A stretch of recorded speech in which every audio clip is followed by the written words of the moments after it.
Okay, Sunday Gospel Reflection ngayong July 19, 2026. So, nitong July 19, 2026, Sunday, ito yung sinasabi na yung parable na naghalo yung wheat at saka yung damo o yung masasamang damo.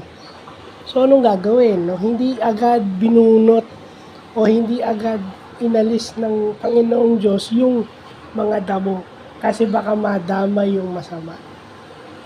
So, dun nga, di ba? Sinasabi rin ni Father Joel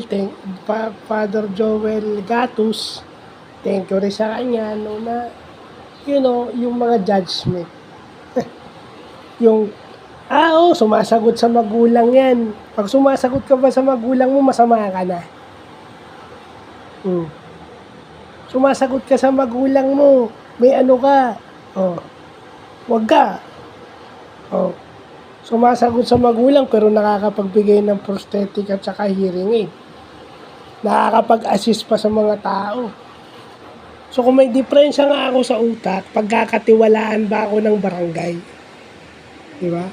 Kasi minsan tayo, kung ano lang nakikita natin sa bahay, or kung araw-araw natin nakakasama, yung sinasabi nila, pagkasama mo sa bahay, akala mo, kilala mo na. At yun din, di ba?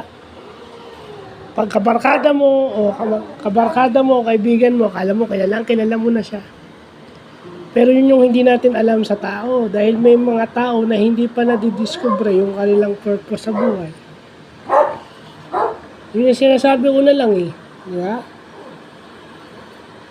Sarili ko pang pamilya yung nagsabi may diferensya ako sa utak. Maaaring may diferensya yung katawan ko, pero wala naman siguro kung diferensya sa utak. At pinaniniwalaan ng iba. Yung iba nga, simba ng simba. Nagbababa ng mga imahen. Pero tingnan mo naman. Pag oras tumulong sa mga taong tumulong sa kanila, hindi maibalik yung tulong. May agad, may dahilan. Pero yung taong yon, nung nangailangan sila ng tulong, tinulungan sila ng walang pag-aatubili, walang alinlangan, walang hesitation. Ultimo, mabawasan ng konti yung sahod dahil na late. Pinababayaan dahil gusto lang makatulong sa itinuturing niyang pamilya. So yun, di ba? Aanhin niyo yung ano nyo sa simbahan, kung pagdating sa kawang gawa, hindi naman kayo makagawa, may dahilan kayo agad.